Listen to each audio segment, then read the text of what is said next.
Fernando Pimentel of BehindTheGloves.com right here for the fight, guys. Obviously, the returning crew. Dominic Verdina of RingTV.com. Frederick Hawthorne with Barbershop Conversation. And Steven Cordeño at Clearwater Sports on YouTube. As you can see behind us, we have plenty of media members working hard and diligently trying to get the videos of today's event out. Obviously, we're here at UNLV University, the Thomas & Mack Center, where we witnessed Manny Pacquiao, the legend, versus Jessie Vargas, the champ. Before we get to that fight, though, let's talk about what we saw on the undercard. Shiming versus Mini Pac was actually a pretty good fight to open up the card, man. It was nice and action-packed. What did you guys think about it? Anybody. I mean, they said 100 million people watched it in China. Good for them. I didn't care about that fight. Yeah, I don't. I mean, I guess Shiming's popular, I guess, but other than that, I forgot about it already. He beat the man once and beat him again, the Manny Pacquiao lookalike. So good for him. He won a title and he's going to go back home to China as a champion. So congratulations. Do you think him fighting on HBO, well, not HBO pay-per-view, Top Rank pay-per-view, and actually being distributed out to the United States and not on HBO 2 or anything like that will give him a following here in America? Because obviously, as we stated, over 100 million people saw it in China. No, I don't think so. I think that's going to remain in China, not here in the States. Why? Why not? It's a whole completely different demographic. I mean, you just got to think about it. In China, it's the culture out there is a lot different. You know, he won two gold medals. In Beijing, did he? Yeah. Yeah, so I mean, it's just different, you know. He's a hero out there, but he doesn't have the style, he doesn't have the power to get fight fans excited, you know, like Manny Pacquiao. I mean, he was the perfect storm. The Olympics were in China. I mean, that's it. I mean, I'm glad he was the first fight, not the third fight. You know what I mean? Because he was like, oh, damn, we got to like. Oscar Valdez was the perfect, like. We'll get to that. Okay, yeah. Well, can we get to that? Because I was going to say, I feel like we're losing subscribers right now. Well, let's game them and let's talk about the juiciest part of the night, which was Nonito Donaire versus Jessie Magdelano. We all thought it was going to be the co-main event, and it ended up being the second fight on the pay-per-view. That fight actually, to me, lived up to expectation. You know, it kind of started off a little slow, but it got hot and heavy. The 9th round was probably the most exciting round of the night. And continuing after that, they just went at it with one another.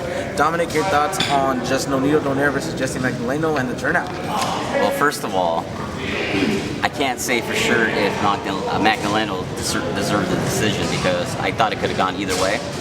But the worst thing about the fight was the scorecards. There's no way Nonito won only 2 rounds off one of the judges' scorecards. It's terrible. I'd like to see a rematch though. Nonito, he didn't have. It kind of reminds me at times when Oscar De La Hoya used to box off his toes and had that bounce. Nonito doesn't have that bounce anymore. He plants his feet a little more, so he's probably generating a little more power, but he doesn't have those physical attributes as he once had in his prime. So they caught him at the perfect time, and Magdelano, I think, is going to be a very exciting champion, but I would like to see a rematch because I thought it was very close. Your thoughts on that, on the fight, and also probably the possibility of a rematch? I don't want to see a rematch, but you got to keep in mind, this fight was in the gym where robbery happened on an everyday occurrence. You know, you had Larry Johnson era at UNLV, so, I mean, what the hell can you expect, man? That fight was way closer. I'll agree with you on that. The fight was much closer than what it should be. I had Nonito in the middle rounds, the pressure, just Jessie's back kept on hitting the fucking corner. I'm like, he had no answer for the pressure that Nonito was putting on him. You know what I mean? And it's just awful that there's no respect. There's no respect for understanding what happens in a fight besides the landing punch. You know what I mean? And I feel bad for Nonito. You know, he's actually done our best video. You know what I mean? How to defeat Lomachenko. So, I mean, we thank him for that. He actually has the funniest intro too. Yeah, he does. I mean, so we were rooting for him. But anyways, man, it was a good fight. It was a good fight. I agree. I think I think a majority of the first rounds I thought he won too. I didn't think Jessie was doing much. It was a great fight. I think, scorecards were just an issue tonight, regardless. Every fight that went to the scorecards. Yeah, I mean, there was like one judge that got it right, like almost in every fight, and the other judges were, I don't know. But no, it was a great fight. I don't really care to see a rematch. I mean, it'd be nice just because I think once they warmed up, it became a better fight. So maybe after like 4 rounds, I think they actually kind of went at it. So I mean, maybe in the rematch that will just kind of start from the beginning. But I mean, let them fight other guys. It's 122. If one of them moves up to 126, there's a lot of fights to be made. So I mean, let's see those. Let's talk about 126 because we got to see Oscar Valdez, and that star is shining brighter than ever right now. Defended his title versus a dangerous fighter, Osawa, and just completely dominated. Just showed exactly what we've been talking about when we talk about this kid. Like, he is the goods. He is probably the next superstar. And mind you, right now, Top Rank is trying to work with PBC. So at 126, there are a lot of fights. We got Morris Correa coming up on December 10th. We have Santa Cruz Frampton January 28th. We have so many fights at 126 that can be made for this kid, not only in the Top Rank stable, but versus the PBC. Fred, your thoughts on just Oscar Valdez, the performance, and what we saw, and what the future holds for him?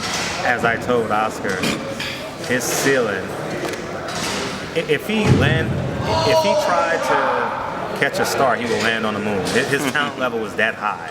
You know what I mean? Like, he has no ceiling. He literally has no ceiling. And I saw so many flaws in him today. Like, when he threw his left hook, his right guard wasn't up. His defense was kind of suspect. But god damn, God gave him a whole lot. And since Lomachenko is gone, we all know how great Lomachenko is. 126 can be him, and he'll have the pick of his litter. He can either go with the winner of Frampton, Santa Cruz, because it makes too much sense, or go with Mares Cuellar. If I'm Bob Arum, I make sure that even if you don't get the fight, I make sure that he's sitting ringside. He does the press tour with them because we would love to interview him in the Mares Cuellar, and just keep his name attached to the fights, and like sort of what Ronda Rousey does with Floyd Mayweather. You know what I mean? Like, just keep, if you mention Floyd Mayweather coming out of your mouth, it'll get you more and more popular, and that's what I think the 126-pound division. You need an absolute star, and he could be it, man. He speaks Spanish, he speaks English. Yeah, you said it before. I love that kid. I love when you said, you told me one time, like, why don't people know about him? You know what I mean? Yeah, we was in your living room. Like, why? Like, more boxing fans should know more about him. Because, like you said, he speaks English, speaks Spanish. Like, good-looking kid. He's super charismatic. Two-time Olympian. Like, yeah. He fights like a dog in there. He just, and you know what? He showed a lot of maturity today because he hurt the dude in the 3rd, 4th round, early, something like that. Yeah, went at him, sort of ripping at him again. I think, and I talked to him, and he realized, it's like, you know what? This guy's not going to go anywhere. Like, he's going to be around for a little while. Let me kind of calm down. Let me not like spend my energy all that. And so then he just kept working, and caught him again and finished him. So. Yeah, I love the kid. He's, and I think like just like you said it perfectly. Like, attach your name to those guys. I mean, really, those 2 fights that you mentioned, Santa Cruz Frampton and Cuellar Mares. I mean, really, the loser of those fights. I mean, depending obviously how badly they lose or can whatever. Still but, get him. Yeah. But yeah, you know what I mean. Even if he fights a loser of these guys, it's like that the whole comparison value. Like, all right, well, Cuellar knocked out. Or got a decision against Mares, and say Valdez knocks him out, then okay, now where are they both at? You know what I mean? So he needs to be bright. At StubHub post daylight savings time. It's just it's just no way Bob Arum doesn't have that guy headlining StubHub. It just makes no sense. Oscar, next. right Yeah, now, exactly, like buy that slot right now. Like, he is a megastar waiting to happen. And I mean, think about it. He literally has a chance because we have we have Canelo, but we really don't have like the superstar non-Canelo. You know what I mean? Like, and he is a good guy. He's a good kid. I like him. Kind of what you're saying too. Kind of go with what you're saying. Yeah, Canelo's like the megastar right now, but I mean, people, especially old school Mexican fans and a lot of old school Mexican fans we talk to say he's the goods, but the Barrera, Morales, Marquez, like all these lighter weight Mexican guys, like that's who he is. He's 126 and he has that attitude. every time I talk to him, he's like, I am not afraid to fight anybody. He's like, I'm not afraid to lose. I don't, I'm not afraid to put my undefeated record against anybody. So if I take a L, whatever, like I want to fight the best. So put me up against the best and we'll see how it goes. And that attitude is, you don't find it anymore. Just because Fred mentioned his name, Lomachenko, I suggest you guys go to Behind the Gloves on YouTube. Check out the interview I did with Oscar Valdez. He actually mentions Lomachenko and Walters and the upcoming fight they have. Picks a winner, and the only reason why he picks that winner is because he sees himself fighting that fighter. So go check it out and see that video. It was a good tease, bro. I know, gotta do that. But let's talk about the main event, what we actually came here for. The legend versus the champ. Manny Pacquiao versus Jessie Vargas. You know, me and you, we were on a YouTube feed on your channel and on Dante's Box Nation's channel, and we were going at it, and the very couple 4 or 5 rounds looked like it was all Jessie, except for that second round when he got the flash when Manny got the flash KO.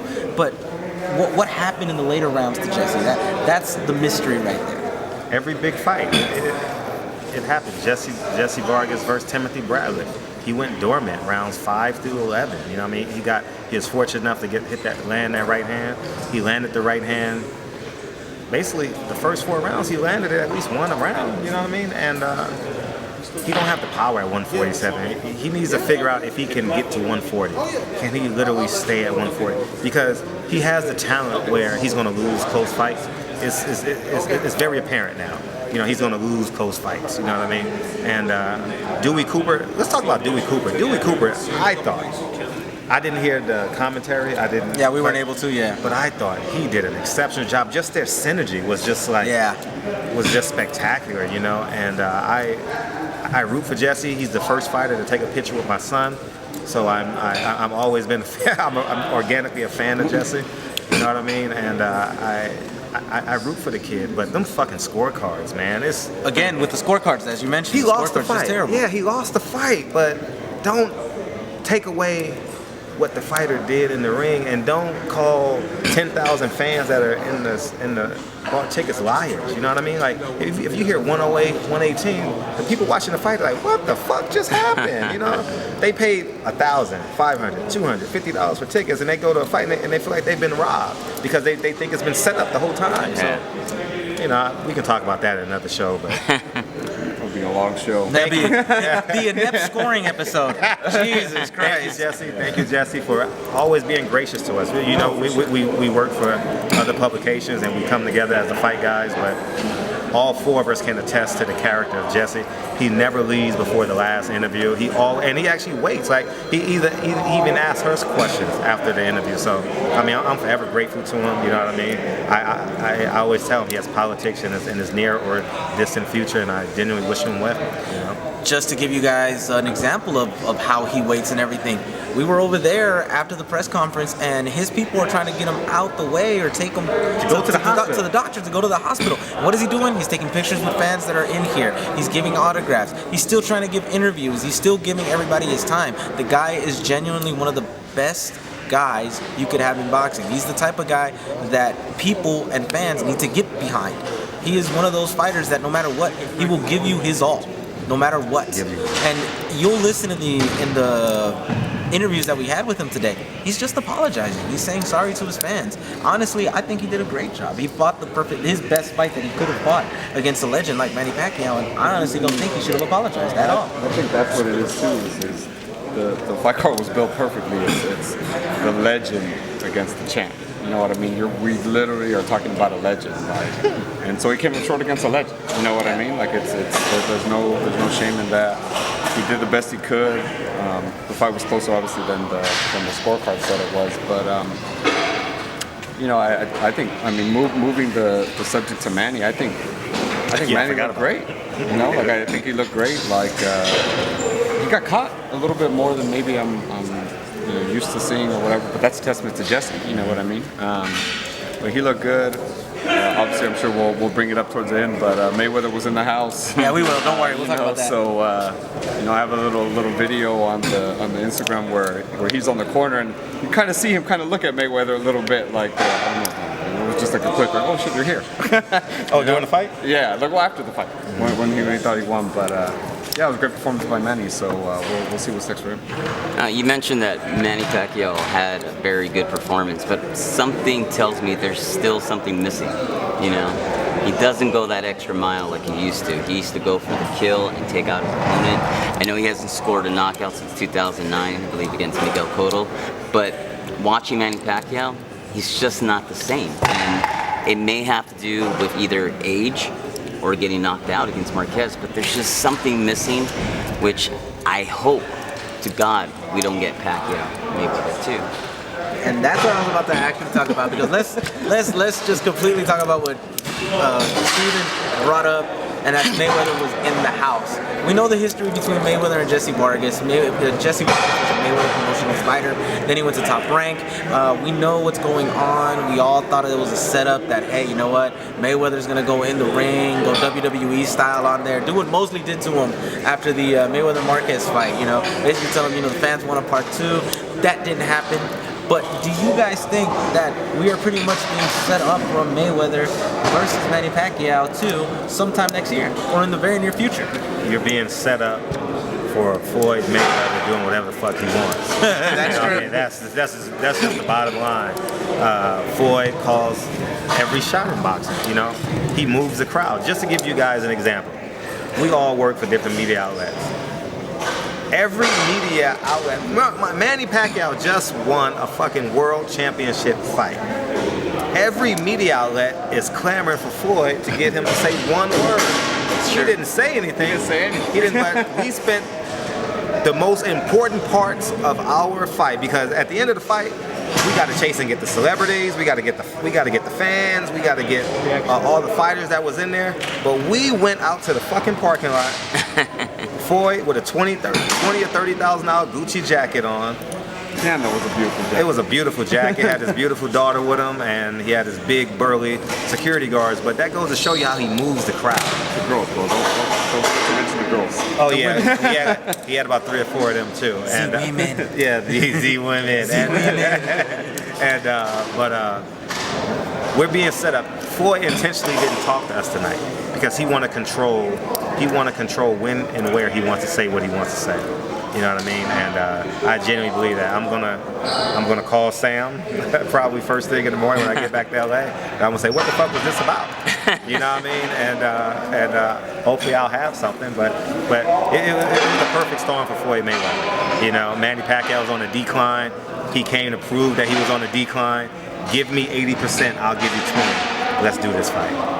And just to add on to your example, remember, he showed up to Guerrero Peralta, a card no one thought that Floyd would go to, and he talks to the media for what, an hour? An hour. He gave the media an hour of his time that day. Today, out of nowhere, he shows up, gives nobody no time. So you're right, he intentionally did what he did. So Genius, when he went to the Pacquiao Bradley fight. Oh, after the MGM, after the fight, yeah. Walking around acting like Pacquiao's fighting today. No, this is my house. This is my house. Yeah, My bad. like- Let me remind you. But then he's like, but I thought Bradley won. But he didn't know the Pacquiao was fighting. But yeah, I mean, he's a genius at marketing. He's a genius at marketing himself. You know, it was definitely strategic. Obviously, it's the tease. Oh, are they going to fight again to kind of get the buzz going? And then he's going to hit us with some announcement, which probably won't be Pacquiao Mayweather, but it'll be something else. Dog just kind of like you said, would have fell for the bait for it. Yeah, I don't have a problem with Mayweather coming back. I just don't want to see Pacquiao versus Mayweather. But hey, Mayweather coming back, you know, helps boxing. I don't have a problem with that. Helps us earn a little more. This is true. Well, guys, recap of the night. Just let the fans know your final thoughts on the entire card itself and just your experience here in Vegas this weekend. First, so close. Great fight card. Manny Pacquiao clearly proved that he has a lot left in the tank. Jessie Vargas, Right here, look right here. Oh, Jessie Vargas clearly showed that he had a lot of heart. Unfortunately, he came up short. Oscar Valdez, he may be special. However, we need to see better competition. He had a guy who was overmatched. So that doesn't tell me much or tell me enough about Oscar Valdez, but I clearly see that he's got a lot of talent. Jessie Magdelano, one exciting fighter, man. Let me tell you, the power that he showed, the way he came back from getting buzzed and hurt for 1 second, and proving to the aging champion that he's the young lion, that he's the new guy to take over in the junior featherweight division. I mean, there's just so much talent, man, in the junior featherweight and featherweight division, and welterweight division, of course. Just a great fight, great boxing. I loved it. I enjoyed it. Ready? Okay. I thought I'll work my way up. The Chinese guy won. Shiming. I'm trying to make you guys laugh.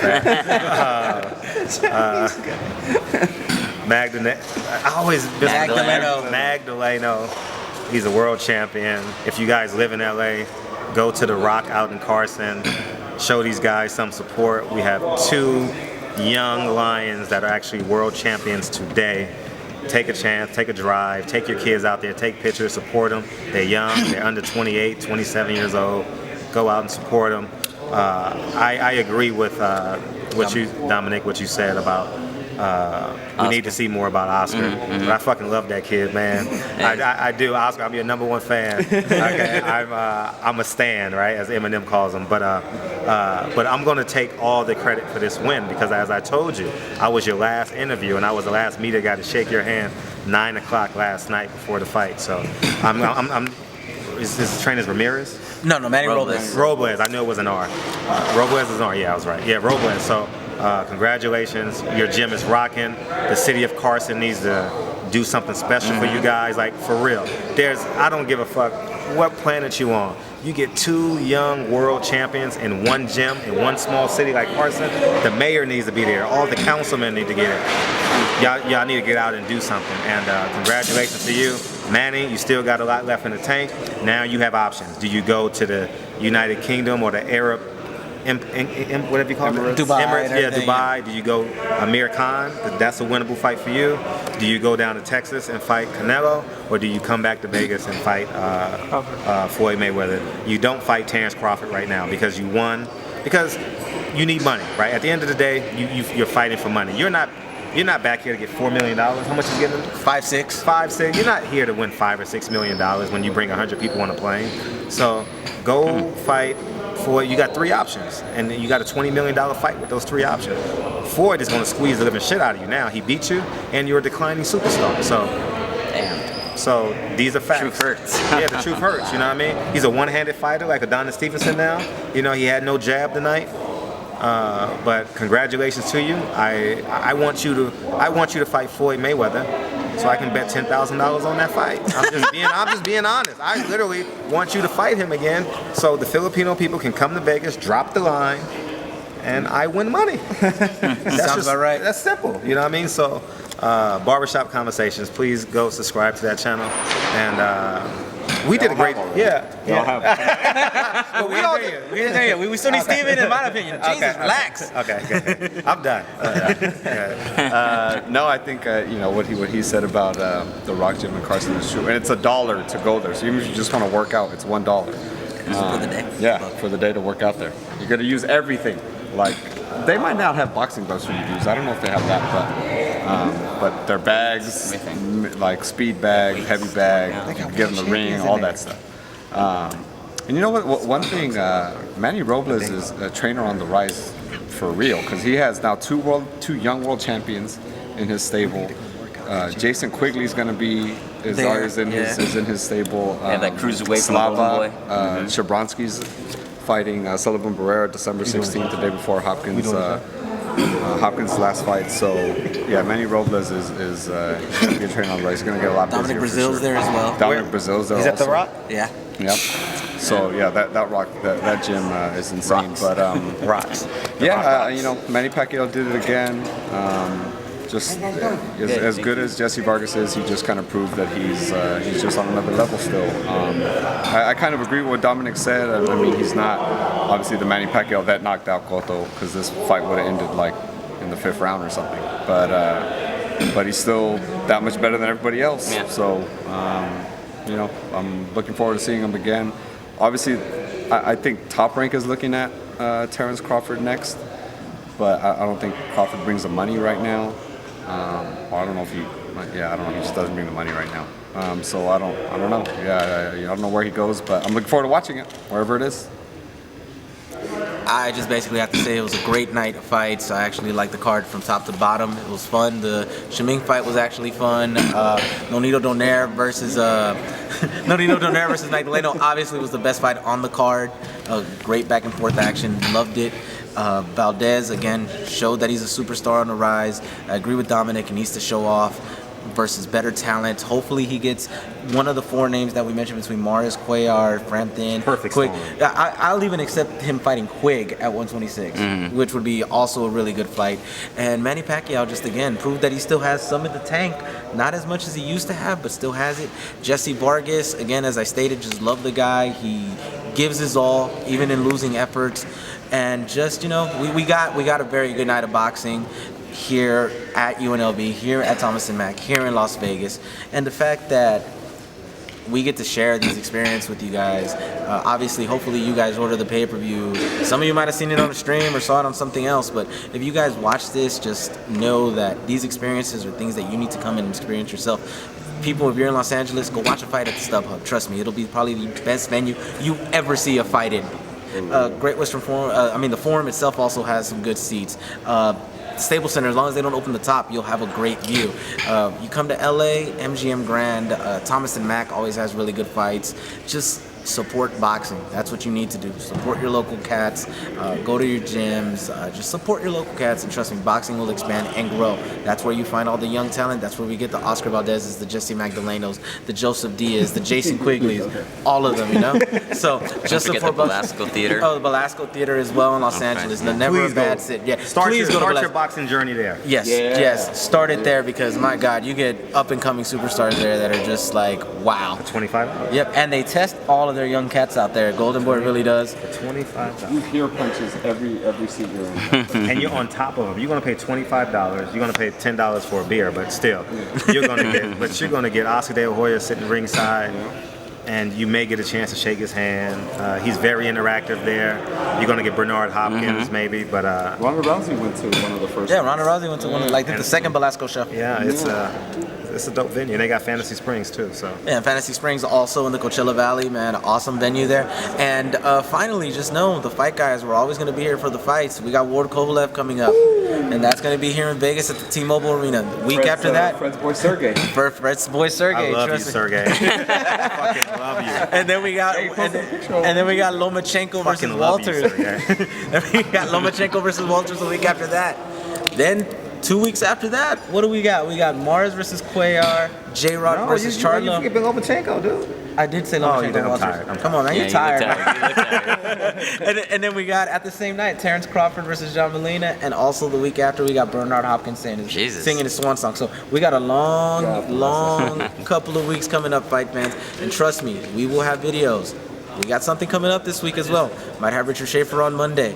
Wednesday we have Ricky Funes and Brandon Rios. We're gonna talk about the Victor Ortiz possibility and everything. He was here tonight. Yeah, I know. So trust me, we have a lot of things coming for you guys. Go to the channel, subscribe. Again, The Fight Guys on YouTube. I am Fernando Pimentel for BehindTheGloves.com. Dominic Verdine of RingTV.com. Frederick Hawthorne. I love Sergey Kovalev. BarbershopConversations.com. Make sure to send that to Main Event. Maybe I am too PC. I don't know. Stephen Guareno, KO Artist Sports on YouTube. And obviously, we are The Fight Guys saying we'll see you guys at the fights.